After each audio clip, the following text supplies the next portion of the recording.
The James Bond films are famous for their spectacular, death-defying stunts. But in 1981, on the set of For Your Eyes Only, the fantasy of on-screen action collided with a brutal reality. During a high-speed bobsled chase, a sled overturned, trapping 23-year-old stuntman Paolo Rigoni underneath and killing him. His story is a tragic reminder that behind the movie magic, the danger is very real. But he is far from the only performer to pay the ultimate price. Get ready to look behind the curtain, because today, we're telling the haunting stories of stunt performers who died on camera. Harry O'Connor. Harry L. O'Connor was a highly respected stunt performer and a former Navy SEAL, a man whose skill and experience made him the perfect choice to be Vin Diesel's stunt double on the high-octane 2002 film XXXX. His career, however, came to a tragic and sudden end during a dangerous aerial stunt in Prague on April 4, 2002. The stunt required O'Connor to rappel down a parasail line and glide under the Palaki Bridge at high speed. His first take of the stunt was completed flawlessly and was a testament to his incredible skill. But during the second take, tragedy struck. O'Connor miscalculated his approach and slammed into a pillar of the bridge. The 45-year-old was killed instantly. The accident sent a shockwave through the production and the entire stunt community. In a move he described as a sign of respect for the stuntman's final act, director Rob Cohen decided to include the footage from O'Connor's successful first take in the final cut of the film. The death had a profound impact on the film's star, Vin Diesel, who later stated that the experience was a big eye-opener that made him intensely focused on the safety and rehearsal of all future action sequences. Brandon Lee. This tragic story adds another dark chapter to the so-called curse of the Crow franchise. The original 1994 film was famously marred by the death of its star, Brandon Lee. Years later, in 1998, the television adaptation, The Crow, Stairway to Heaven, suffered its own on-set fatality. The victim was Mark Akerstream, a 44-year-old stunt coordinator and actor. On August 15, 1998, while filming an episode at Menotti Bay in Vancouver, a scene required the explosion of a rowboat. Akerstream was not performing the stunt. He was simply observing from a safe distance. Tragically, the controlled explosion went wrong. A piece of debris from the blast was sent flying and struck Akerstream in the head, causing fatal injuries. The accident underscored the unpredictable dangers of pyrotechnics and led to further scrutiny of on-set safety protocols, especially for a production already associated with such a high-profile tragedy. Kun Liu. The star-studded action franchise The Expendables is built on a foundation of massive explosions and high-stakes stunts. But during the filming of the second installment, the on-screen chaos became a real-life tragedy. The production was on location in Bulgaria in October 2011 for a scene involving an explosion on a rubber boat. During the stunt, 26-year-old Kun Liu, a stuntman from Beijing, was killed when the planned explosion went horribly wrong. The blast was reportedly far more powerful than anticipated, instantly killing Liu and severely injuring another stunt performer, Nuo Sun. Stallone speaks on Expendables 2. Stuntman death. None of the film's main stars, including Sylvester Stallone and Arnold Schwarzenegger, were on set at the time of the accident. The aftermath was immediate. The production company, New Image Millennium Films, confirmed the unfortunate accident, and police launched an investigation. The following year, Liu's parents filed a wrongful death lawsuit against the filmmakers and the movie's stunt coordinator, Chad Stahelski, claiming they negligently and carelessly failed to provide adequate protection from harm. Sylvester Stallone later spoke about the incident, calling the death devastating and saying the stunt team took it very, very hard. Ajay Bakunas. This was a tragedy born from professional pride and a relentless drive to be the best. Ajay Bakunas was a rising star in the stunt world, a specialist in high falls who had already set a world record by falling 230 feet from a helicopter for the 1978 film Hooper. But that same year, his rival, the legendary stuntman Dar Robinson, broke that record. This rivalry set the stage for disaster on the set of the film Steel, which was filming in Lexington, Kentucky. Bakunas had already successfully completed a scripted 9-story fall for the movie, doubling for actor George Kennedy. But determined to reclaim his world record, he decided to perform a second, much higher jump from the 22nd floor of the Kincaid Towers construction site, a staggering 323-foot drop. This jump was not for the film, it was for the record books. On September 21, 1978, in front of a crowd of about 1,000 spectators that tragically included his own father, the 27-year-old Bakunas made the leap. He hit the airbag perfectly, but the force of the impact, at an estimated speed of 115 miles per hour, was too much. The airbag ruptured and he slammed into the ground. Incredibly, Bakunas was still alive after the impact, but his injuries were catastrophic. He was rushed to the hospital but died the next day from severe internal damage. The accident, which broke Lexington's heart, was a devastating reminder of the thin line stunt performers walk between achieving the impossible and paying the ultimate price. Dar Robinson. Dar Robinson was a true legend in the stunt world, a man who redefined what was possible with his incredible feats of bravery.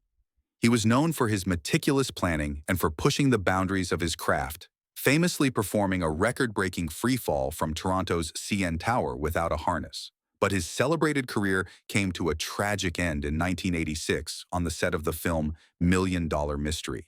The stunt was a high-speed motorcycle chase along a sharp desert curve, a routine maneuver for a performer of Robinson's caliber. However, as he navigated the turn, he lost control of the bike and crashed into a rock. The impact threw him from the motorcycle, and he suffered fatal injuries. The stunt community was left in shock. Robinson was known as a master of his craft, someone who calculated every move with precision. His death was a heartbreaking and poignant reminder that in the world of stunts, even the most experienced and legendary professionals are not immune to the unpredictable and unforgiving nature of their work. John Bernecker. John Bernecker was a respected and talented stunt performer with a long list of credits, including work on major blockbusters like The Hunger Games and Black Panther. In July 2017, he was working on the set of the hugely popular AMC show The Walking Dead, filming its 8th season in Senoia, Georgia. On July 12th, the 33-year-old was rehearsing a stunt that involved a fall of over 20 feet from a balcony. He was meant to land on a safety cushion placed below, but something went horribly wrong. According to reports, as Bernecker went over the railing, he appeared to grab it, altering his trajectory. He missed the safety pad by inches and landed directly on the concrete floor, suffering a massive and unsurvivable head injury. Bernecker was rushed to an Atlanta hospital where he was placed on life support, but he died from his injuries the following day. Production on the show was immediately shut down, and the incident triggered multiple investigations. The Occupational Safety and Health Administration investigated and ultimately fined the production company, Stalwart Films, the maximum allowable penalty of $12,675 for a serious citation, citing a failure to provide adequate protection from fall hazards. The tragedy didn't end there. In January 2018, Bernecker's parents filed a wrongful death lawsuit against AMC and other entities involved in the show's production, alleging that they were negligent in their safety precautions. In December 2019, a jury awarded the family $8.6 million in damages. However, that verdict was later overturned by the Georgia Court of Appeals, which ruled that Bernecker was an employee, not an independent contractor, meaning his family's recovery was limited to what was available through workers' compensation. The lengthy legal battle and the tragic on-set death served as another sobering wake-up call for the entire entertainment industry regarding the real-life risks involved in creating on-screen action. Chinese acrobat Sun. In April 2023, a live outdoor performance in a village near Suzhou, China, turned into a horrifying spectacle of real-life tragedy. The performers were Sun Mumu, 37, and her husband, Zhang Mumu, a married couple, an experienced acrobatic duo known for their daring aerial routines. The couple was performing a high-altitude aerial silks act, hoisted more than 30 feet into the air by a crane, a practice that was later found to be in violation of regulations. The performance took a catastrophic turn when, during a transition, Sun lost her grip and fell. Her husband attempted to catch her with his legs but failed, and she plummeted to the hard stage below. The immediate aftermath was one of shock and horror as screams erupted from the crowd. Sun was rushed to a local hospital but succumbed to her injuries, leaving behind her husband and two children. The tragedy was compounded by the fact that there were no safety measures in place. The couple was performing without safety harnesses or a net below them. In fact, one report claimed a host had boasted to the audience that no safety measures were used in order to make the performance look real. It was later revealed that the couple often performed without safety belts for the sake of looking good, as riskier acts could command higher pay in the competitive industry. Viktor Kovacs. Viktor Kovacs was a titan in the world of extreme sports, a three-time Hungarian national wingsuit champion and a veteran of over 700 successful jumps. His experience and skill made him one of the favorites at the Second World Wingsuit Championship, held at the treacherous Tianmen Mountain in China's Hunan province in October 2013. On October 8th, during a trial run before the main event, the 40-year-old launched himself from a 700-meter-high cliff for what should have been a routine practice jump. But in the world of wingsuit flying, the margin for error is non-existent. A powerful gust of wind reportedly sent Kovacs veering off his planned course. Tragedy struck in the final, critical moments of the flight.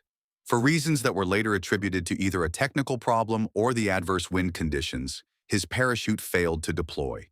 In front of horrified onlookers, he disappeared into the tree cover before crashing into a cliffside.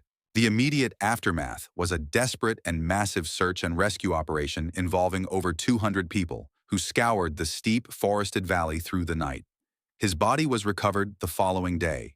The World Wingsuit League, the event's organizer, expressed its condolences, stating, "When the world's best compete at the highest level in any sport, the risks remain."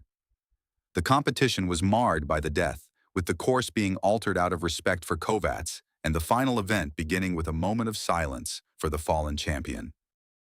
Joy S.J. Harris. Joy S.J. Harris was a trailblazer, a professional road racer who had made history as the first African-American woman to be licensed in the sport. In 2017, she was given the opportunity to bring her incredible skills to Hollywood, landing her very first movie job as a stunt double for the character Domino on the set of Deadpool 2. On August 14, 2017, during filming in downtown Vancouver, the 40-year-old Harris was performing a motorcycle stunt that required her to ride out of a building and down a set of stairs. For aesthetic reasons, the character was not wearing a helmet, and so Harris was instructed not to wear one either. During a take, she lost control of the motorcycle, continued past the planned stopping point, struck a curb, and was thrown from the bike, crashing through a plate glass window of a building. She died at the scene. The tragedy sent shockwaves through the industry and prompted a full investigation by WorkSafe BC, British Columbia's workplace safety agency. Their final report was damning, concluding that the film's production company, a subsidiary of 20th Century Fox, was responsible for multiple high-risk safety violations. The investigation found that the company failed to conduct a proper risk assessment for the stunt, failed to provide Harris with a new worker orientation, failed to erect safety barriers, and crucially, instructed the stunt performer not to wear safety headgear. The production company was fined nearly $300,000 for the safety failures, and an out-of-court settlement was reached with Harris's family. The film, Deadpool 2, was ultimately dedicated to her memory. Sonia Davis. The 1995 horror comedy Vampire in Brooklyn, directed by the legendary Wes Craven and starring Eddie Murphy, is unfortunately remembered for a tragic on-set accident that cost a talented stunt woman her life. The stunt performer was Sonia Davis, a rising star in the industry who had previously doubled for the film's lead actress, Angela Bassett, on other projects. The fatal stunt, filmed in November 1994, was a 42-foot backward fall from a building, meant to land Davis safely on a large airbag below. Tragically, the execution went horribly wrong. Instead of being cushioned by the airbag, Davis bounced off it, slammed into the building, and then fell to the ground. She sustained critical injuries, and after clinging to life for 2 weeks in the hospital, passed away. In the aftermath, Davis's family filed a $10 million wrongful death lawsuit against Paramount Pictures, Eddie Murphy's production company, director Wes Craven, and the stunt coordinator. The suit alleged that Davis had been pressured into performing the stunt under unsafe conditions and had expressed hesitation about its safety beforehand. The case's final outcome remains unclear, as the family's lawyer passed away while the proceedings were ongoing, leaving a tragic and unresolved cloud over the production. Paolo Rigoni. The James Bond franchise has always been synonymous with spectacular, death-defying stunts, but during the filming of 1981's For Your Eyes Only, the on-screen danger became tragically real. The production was in Cortina, Italy, filming a high-speed chase sequence where James Bond, on skis, pursues villains down a treacherous bobsled track. On the final day of shooting the sequence in February 1981, tragedy struck. One of the bobsleds, driven by 23-year-old Italian stuntman Paolo Rigoni, overturned during a take. Rigoni was trapped underneath the sled as it continued to career down the icy run, and he died from the severe injuries he sustained. The incident marked the first on-set fatality in the long history of the James Bond film series, a devastating reminder of the real-life risks behind the world's most famous spy thrillers. The death highlighted the immense dangers faced by stunt performers, particularly in high-speed sequences where a single miscalculation can have catastrophic consequences. Scholl. Art Scholl was an icon in the world of aviation, a legendary aerobatic pilot, aerial cameraman, and educator whose skills were sought after for dozens of films and television shows, including The Right Stuff and The Great Waldo Pepper. His reputation for precision and showmanship was second to none, which is why he was hired to perform the complex in-flight camera work for the 1986 blockbuster Top Gun. On September 16, 1985, the 53-year-old pilot was filming background aerial scenes over the Pacific Ocean off the coast of Carlsbad, California. The maneuver required him to intentionally put his specially modified Pitts S2 camera plane into a flat spin to capture the shot. For a pilot of Scholl's caliber, this was a routine stunt, but something went catastrophically wrong. Observers watched as the plane continued to spin past its planned recovery altitude. A chilling transmission came over the radio as the plane descended. Scholl's last words were, "I have a problem. I have a real problem." Shortly after, the plane crashed into the ocean. An extensive search was launched, but neither the aircraft nor Art Scholl's body were ever recovered, leaving the exact cause of the crash a mystery to this day. The most common theory is that the camera equipment mounted to the plane altered its weight and balance, making recovery from the intentional spin impossible.